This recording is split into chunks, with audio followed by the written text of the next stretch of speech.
Hi everyone, Catherine Finley with Sovereign Heart Coaching. Happy New Year, it's January 2025, and I wanted to share a little practice that I've started this year that has really been helpful for my energy.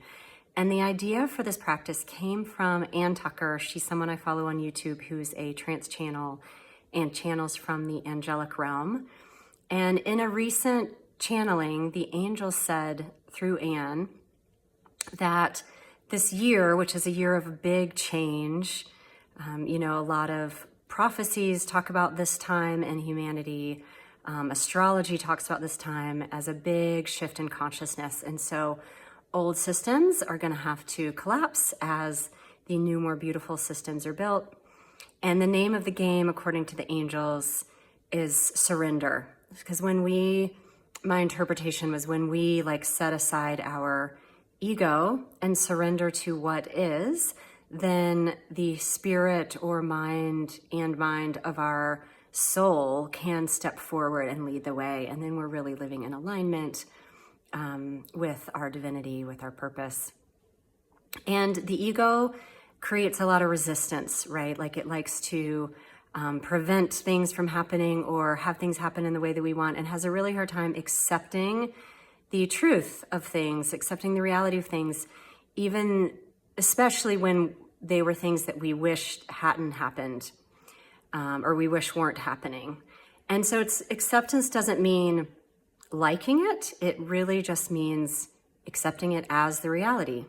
And so I was taking this in and went on a walk, which I think is a wonderful thing to do when you're bringing in a new practice, because the walking gives you bilateral stimulation, which means your mind and your nervous system gets to really chew on it and integrate it. I was walking saying the phrase, I accept blank, I accept blank. So for example, I currently live on this beautiful piece of land, and we're renting, and we're hoping to buy a piece of the land, and there's a whole lot up in the air. And I've been in kind of a state of grasping, right? And so I said, I accept that we have not bought this land yet. I accept that we might buy it or we might not buy it. I accept that I love this land. I accept that if we leave, I'll feel sad. Just accepting what is true.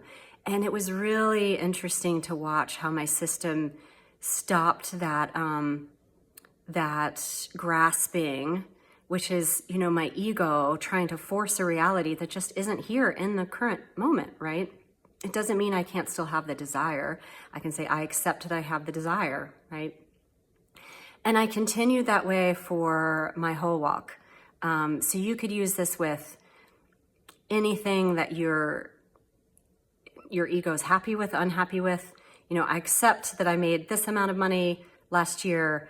I accept that it's not what I had wanted to make, or I accept that it was more than I had wanted to make. I accept that, if there were hard things that happened, I accept that I am now divorced. I accept that, I am working on this health issue. But just using the words, again, accept doesn't mean I like it. It means I accept that it's currently the reality. And that's part of sovereignty, right? Because when we accept reality, then we see the actual choices in front of us. When our ego's in a lot of resistance about what the reality is, we don't actually see all of our choices. So hope that's helpful. Hopefully that's something you can take with you as we move into this big year of change. All right, see you next time.